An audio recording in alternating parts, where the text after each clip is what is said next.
ថ្ងៃទី25នៃការសរសេរសៀវភៅកីឡាតូចខ្ញុំជាអ្នកមួជើងមួមួយរយៈនេះបានម្ចាស់រូបជួយមកបញ្ចូលសំឡេងអញ្ចឹងយើងធូរម្យ៉ាងដែរគាត់ដល់យើងឃើញតែរូបគាត់មកសរសេរអក្សរតែអត់ដែលលើសំឡេងទេលើតែសំឡេងម្ដាយតែបានគាត់ជួយបញ្ចូលសំឡេងបានពី3វីដេអូដែរតែមុំតែបានមកវីដេអូហ្នឹងសិតតែមានលក្ខខណ្ឌខសន្យាទៀតតើតែនាំគាត់ទៅលេងនៅ playground បាន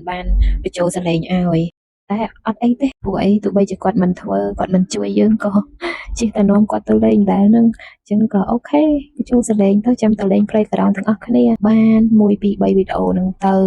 អញ្ចឹងមិនមែនសុកគាត់ចង់ទេណាព្រោះតែមានឈ្នួលទៀតណាធ្វើម៉េចក្មេងគេហៅថាក្មេងសម័យ Gen Z Gen Alpha ក្មេងសម័យ AI អញ្ចឹងមិនងាយទេដូចយើងបានដឹងស្រាប់ហើយថាក្មេងការសប្បាយហ្នឹងគឺជាគោលបំណងរបស់គាត់ហើយគាត់មិនតាន់ដឹងថារៀនដើម្បីអីទេអញ្ចឹងគាត់ដឹងតែលេងសប្បាយញ៉ាំឆែតលេងលក់ស្រួលតែប៉ុណ្្នឹងឯងមានគិតអីផ្សេងអញ្ចឹងហើយបានយើងជាម្ដាយឪពុកហ្នឹងហើយយើងត្រូវបង្រៀនគាត់ផងនាំគាត់ដើរលេងផងធ្វើម៉េចអាហ្នឹងគឺជាតួនាទីអាណាព្យាបាលឥឡូវយើង